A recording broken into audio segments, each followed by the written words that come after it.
सर्वात मोठी बातमी विश्वास नांगरे पाटील यांनी नुकत्याच केलेल्या एका वक्तव्यावरून नव्या राजकीय वादाला तोंड फुटलं। एका सरकारी नोकरीत असलेल्या, त्यातही अत्यंत जबाबदार पोलीस अधिकाऱ्याने अशा कार्यक्रमात जाऊन एका विशिष्ट संघटनेबद्दल जाहीरपणे निष्ठा दाखवणे कितपत योग्य आहे, असा रोखठोक सवाल राज ठाकरे यांनी उपस्थित केला। नांगरे पाटील यांनी दाखवलेली ही दुहेरी निष्ठा त्यांच्या निष्पक्षतेवर मोठे प्रश्नचिन्ह निर्माण करणारी असून जर त्यांना संघाबद्दल एवढीच आपुलकी असेल तर त्यांनी तात्काळ राजीनामा देऊन भाजप किंवा संघात सामील व्हावं असं म्हणत राज ठाकरे यांनी टीका केला आहे। अशा प्रकारच्या राजकीय हेतू असलेल्या संमेलनांमध्ये पोलीस अधिकाऱ्यांचे जाणे आणि सत्ताधाऱ्यांनी त्यावर मौन बाळगणे हे भविष्यासाठी अत्यंत चुकीचे पायंडे पाडणारे आहे।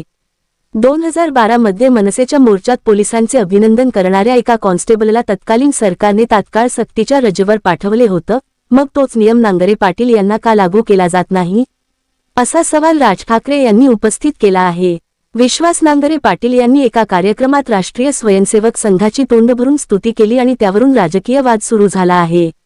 यावरून काँग्रेस देखील आक्रमक झालं असून खाकी वर्दीतला अधिकारी की संघाचा प्रचारक, असा सवाल मुख्यमंत्री आणि गृहमंत्री देवेंद्र फडणवीस यांना विचारला आहे। काय म्हणाले राज ठाकरे? IPS अधिकारी श्री. विश्वास नांगरे पाटील यांना अचानक दुहेरी निष्ठा दाखवण्याची इच्छा झाली आहे असं दिसतंय।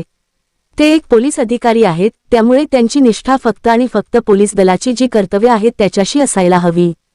पण इथे नांगरे पाटील यांना त्यांची राष्ट्रीय स्वयंसेवक संघाशी असलेली निष्ठा दाखवावीशी वाटत आहे। सध्या राज्यात हिंदू संमेलनं भरवली जात आहेत आणि त्यातल्या एका संमेलनात जाऊन विश्वास नांगरे पाटील यांनी राष्ट्रीय स्वयंसेवक संघ, त्यांचे संस्थापक यांच्यावर स्तुतिसुमने उधळली।